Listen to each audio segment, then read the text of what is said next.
শেষ করতে আপনাকে ধন্যবাদ এই কষ্টে আসার জন্য। আপনারা জানেন ম্যাডাম খালেদা জিয়া 3 বারের সাবেক প্রধানমন্ত্রী, বাংলাদেশ জাতীয়তাবাদী দলের মাননীয় চেয়ারপারসন।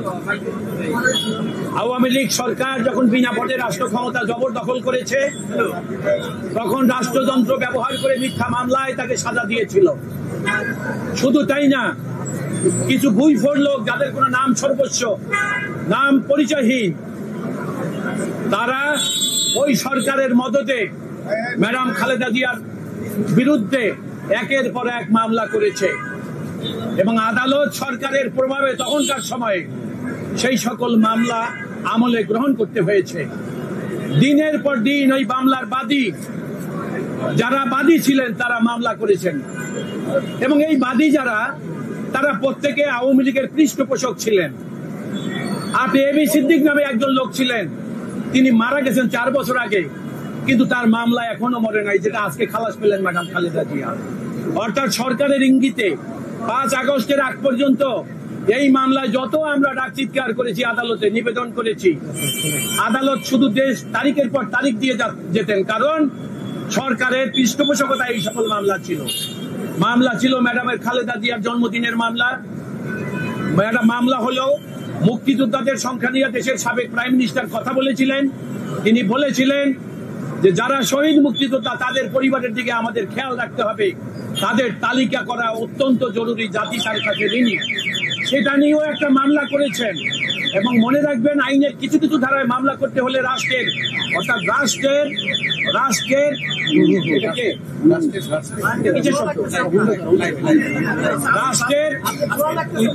কিছু মামলা রাষ্ট্রের অথরিটি নিয়ে করতে হয়, সে সকল মামলায় স্যাংশন নিয়ে করতে হয়। অর্থাৎ আওয়ামী লীগের আমলে ম্যাডাম খালেদা জিয়ার বিরুদ্ধে কোনো মামলা করার জন্য কোনো স্যাংশনের প্রয়োজন হতো না। আমরা আদালতে যখন বলতাম, তখন ওই সমস্ত স্যাংশন ব্যাকডেরে সরকার দিয়ে দিতেন। সরকারের পৃষ্ঠপোষকতা থাকলেও মামলা চলমান ছিল। আজকে দীর্ঘদিন পর আদালতের কাছে আমরা বিষয়টা লিখিতভাবে অবহিত করেছি। বিজ্ঞ আদালত আজকে জনাব এসিএমএম মাহবুবুল আলম এবং আরেকজন এসিএম তোফাজ্জল হোসেন, তারা ম্যাডামের 5টি মামলায় তাকে খালাস দিয়েছেন।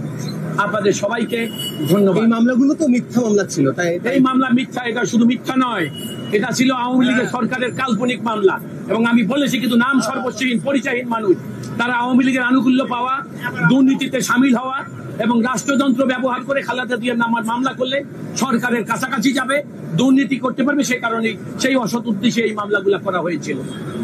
আপনাদের সবাইকে ধন্যবাদ। আরেকটা বিষয়, আপনি একজন প্রবীণ আইনজীবী, অনেকদিন ধরেই এই বিচারাঙ্গনে আপনি অনেকের পক্ষে বিপক্ষে লড়ছেন। এই যে ক্ষমতায় থেকে যে আইনকে, আদালতকে ব্যবহার করা, বিচারকদের ব্যবহার করা, এটি কি ঠিক কিনা? ধন্যবাদ। এটা আরেক দিনের প্রশ্ন, অন্য প্রসঙ্গে আমি উত্তর দেবো। আপনাকে অনেক ধন্যবাদ।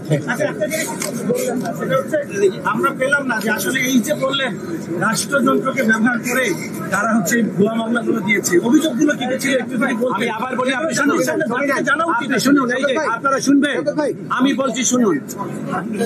ম্যাডাম খালেদা জিয়ার মামলা, যারা মামলা করেছে তাদের কোনো লোকাসকেন্ডি ছিল না। কেন মামলা করবে? তারা করেছে। মুক্তিযোদ্ধাদের সংখ্যা নিয়ে ম্যাডাম বলেছেন শহীদ মুক্তিযোদ্ধা, সেইটা মামলা করেছে। অর্থাৎ এই মামলাগুলা যারা করেছে, এই মামলাগুলা করার তাদের কোনো আইনগত অধিকার ছিল না, তারপরও সরকারের ইঙ্গিতে তারা মামলা করেছে। জন্মদিন এবং শহীদ মুক্তিযোদ্ধাদের সংখ্যা এবং একই, সবচেয়ে দুঃখজনক হলো আইনের বিধান হলো একই অপরাধ নিয়ে একের অধিক মামলা করা যায় না। কিন্তু গত সরকার ম্যাডামের বিরুদ্ধে ঢাকা, নড়াইল, যশোর, বাংলাদেশের বিভিন্ন জায়গায় একই অপরাধে একের অধিক 1, 2, 5 মামলা করেছে। সুতরাং আপনাদেরকে ধন্যবাদ, আপনারা কষ্ট দিয়েছে। আজকে সব মামলা 5 মামলায় খালাস। ঠিক আছে, ভালো থাকবেন আপনারা। ধন্যবাদ। আমি ডালমে